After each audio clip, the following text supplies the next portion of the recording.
Hi there, we're in the next part and I'm still busy explaining the judgment of the country and how it started all the way in handing us over to a satanic secret society occultic regime, essentially, as a nation, and how it caused our nation's leaders, because they signed their soul over to Beelzebub, to throw the whole country under the bus, right? So I was speaking about universities had to maintain their level of excellence in a way that made it clear that the government had messed up in what they did to the education levels in high schools. So after apartheid was repealed and a whole bunch of kids were able not to enter into all of these universities, know and understand as well, guys, that what is this?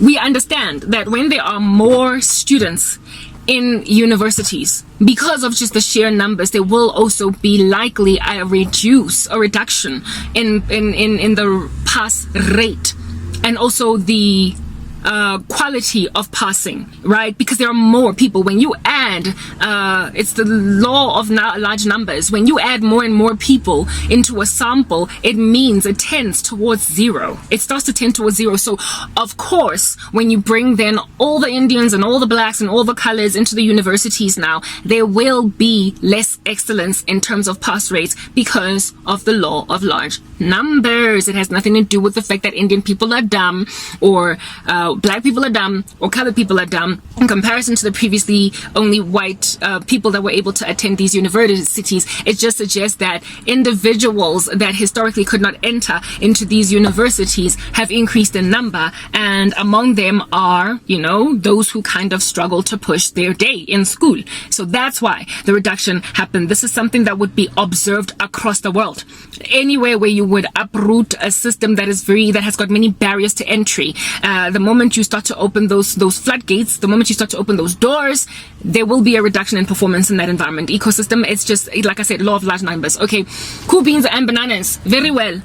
So, that aside, all that equal, taking that out of the equation, the fact that more people came in, what started to happen because of the reduction in the standard of the quality of education and this pass rate, students were being accepted into universities with less and less qualifying criteria, with the universities having tweaked them a whole bunch, indeed, at the instruction of the government for equal opportunity to be embarked on. You gotta give, or that's when you give people freebies, things just fall apart. This movement of trying to put black people in positions of power just because they're black, but not because they're qualified, it's killing the fabric of society. I can't say that enough. Like, people have got to earn their keep, guys. The Lord rewards hard work. He is a rewarder of those who diligently seek him, and he says if anybody does not want to work, let them not eat. So to just accept a student into university just because they are black, like, seriously speaking, you are going to find your university losing its street cred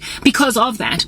And that is something that happened with the South African government in education. They reduced all of these standards to make sure that, indeed, just as the law of large numbers suggests, you influx into high schools all of these black kids, all of these Indian kids, all of these colored kids that were previously could not be in these schools. You influx them in them, and then the pass mark reduces, it tapers, it tends towards zero, and your solution, instead of just giving it time would have made that curve rise again. Time would have done that, because now there would have been a balancing out, there would have been a diversification, that over the years that a curve would have gradually inclined again. Inevitably, there was bound to be a dip, guys, in the curve of pass rate, just because of the sheer volumes of other demographic kids that are now flooding to these schools that had better standards of education historically in the days of apartheid. It's just basic stats. I don't know why they didn't go and get counseling from all different kinds of people who look at such numbers to give them the right advice. But they were just in a rush and just to do stuff. And when they started to see kids failing, they reduced the quality of content that was studied, and they also reduced the pass mark.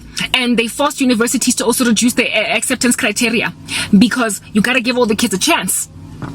So what then happened was, I guess Wits now had to produce all of these stats. RAU, well, they call it UJ, I still call it RAU. All of these universities, UCT, they now had to go and record these like embarrassing statistics where there was a huge, it's been a historical fact that students in at university, you will have in your first year a whole bunch of kids. Second year, you will have less kids. Third year, you will have less kids, and you will have even less in graduate programs.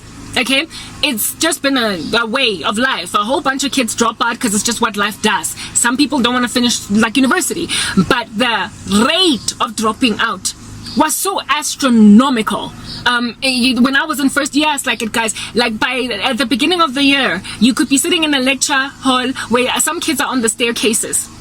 They're on the staircases, and Wits had to allow them to come and study per government rules. Like I know there's not enough space or room in your lecture halls for these many students, but you have to take them all. So literally, if you do not get to class on time, first year, no to do on that tiled floor on those staircases, learning, okay, like consuming content information, being trained and instructed. By the end of the first semester, never mind semester block, like the first 3 months, like a turn amount of a term, by the end of the first block, all the kids were sitting in seats.